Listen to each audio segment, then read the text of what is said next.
Sadhguru, I am constantly torn between my senior colleagues who are extremely skilled surgeons.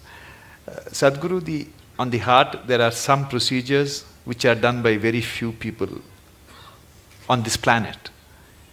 I'll give an example. I do an operation called pulmonary endarterectomy.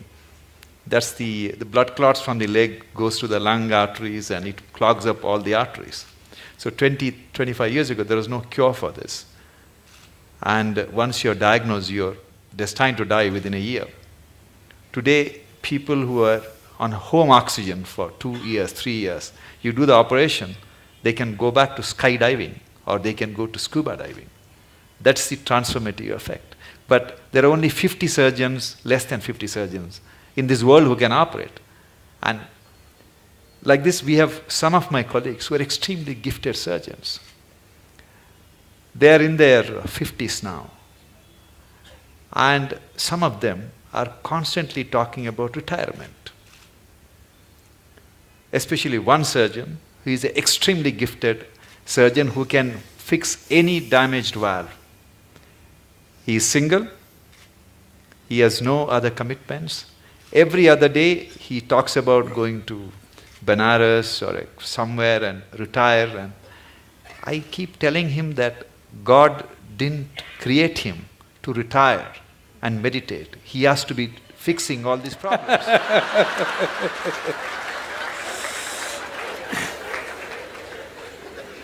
So he gives me extension every 6 months, Guruji. So at the end of 6 months, the usual rigmarole starts. He talks about retirement and everybody is depressed in the hospital. So how do you deal with this kind of people?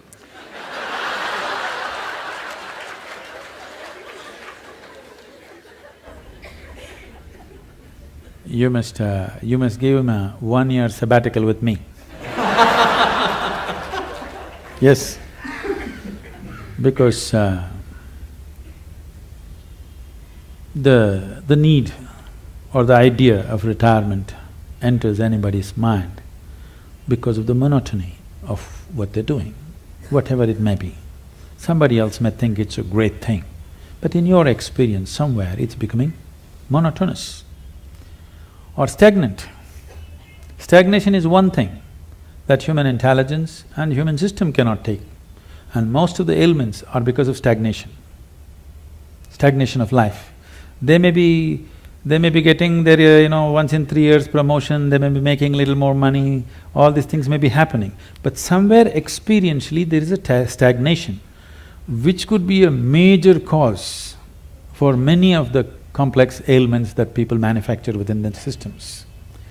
The more complex they get, you try to create more talented surgeons. I'm saying we are manufacturing the problems, we are trying to manufacture a solution. I think as we offer solutions, people who have already gotten into problems, they need solution. But it's very important that we teach people how not to create these problems, so that instead of 50, you have to produce 5,000 expert surgeons to attend to all these people who are on self-help to illness. So I would say a surgeon who has a certain competence and who has worked through his life, if he wants to explore something of his own nature, that would be the greatest thing to do, because he's not a man without commitment, not competence. When competence and commitment is there, you should not run him through the rigmarole and destroy that possibility. It's important that he explores something of his own nature, which will make him… we don't know what he'll come up with. You cannot even estimate what he may come up with. I think a sabbatical is good. He may come up with something that you've not thought possible. I will convey your message, Sadhguru. I'm sure he's watching this program.